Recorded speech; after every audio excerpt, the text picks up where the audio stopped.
Dr. Hugo Warami, MHub, cocok untuk jadi pejabat Gubernur Papua Tengah. Karena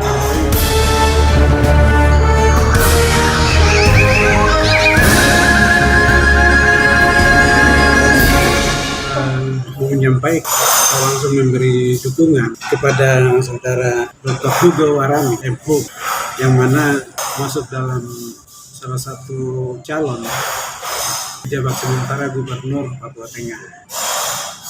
Jadi melihat belakang dari Pak Hugo, dia sebagai orang akademisi, saya sangat tertarik dengan hal itu. Tertarik dengan Pak Hugo sendiri, walaupun jika mendengar beliau sebagai akademisi, saya sangat setuju. Karena kalau seorang akademisi, dia harian itu sebagai dosen yang mengajar mahasiswa, memberi pengetahuan yang dimiliki kepada orang lain, dan tidak pernah berpikir tentang hal politik dan lain.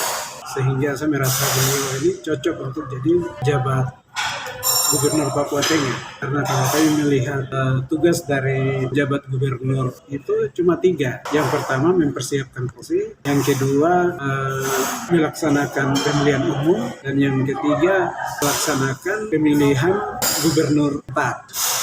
Jadi yang saya paling tertarik dengan yang poin ketiga tadi, dalam rangka mempersiapkan gubernur tetap, pemilihan gubernur nanti, beliau sebagai orang akademisi tidak punya kepentingan dengan siapa-siapa, sebagai orang yang sangat netral. Kalau kita ambil dari orang yang latar belakang TNI, tidak punya kepentingan dengan salah satu figur yang akan diusung oleh salah satu partai besar atau partai apapun. Begitu juga kalau pegawai negeri yang diusul oleh provinsi atau diusul oleh pusat, yang mengusulkan latar belakangnya ANR, pasti ada hubungan dengan kepentingan pribadinya. Nanti setelah gubernur terpilih, saya mendapat jabatan apa, atau ada hal-hal lain.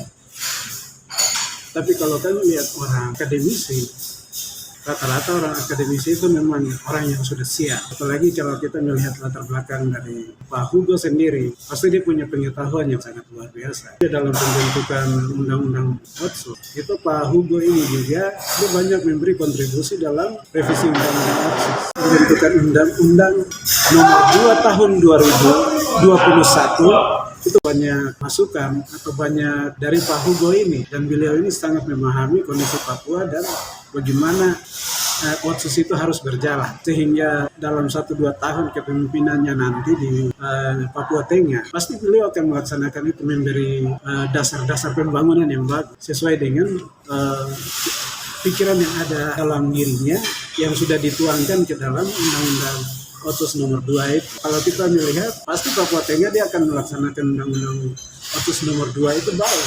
Depan, apabila dia punya fondasinya sudah bagus. Karena yang menjalankan memberi fondasi ini, orang yang memang sudah memberi kontribusi dalam pembentukan undang-undang nomor 2. Dengan demikian, sebagai anggota MRP, dan juga sebagai orang adat yang berasal dari Mepago, sangat-sangat mendukung beliau ini. Kami sangat mengharapkan pemerintah pusat harus mempertimbangkan baik-baik kalau mau supaya Otsus nomor 2 itu jalan baik. Karena beliau ini yang punya banyak masukan tentang pembentukan ini. Jadi jangan sampai pemerintah pusat salah pilih atau salah orang. Kalau orang yang lain pasti ada punya kepentingan politik.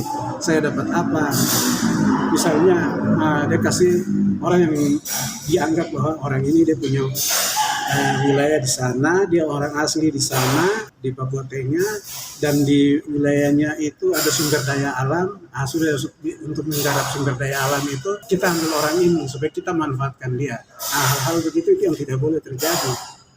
Karena itu akan menjadi latar belakang, ya, kepentingan itu akan terjadi di situ. Tapi kalau beliau ini sebagai orang akademisi, dia akan berpikir bagaimana ilmunya, pengetahuannya dia bisa jalankan, dan itu menjadi dasar dari pembangunan yang ada. Mungkin itu saja yang saya bisa sampaikan. Terima kasih.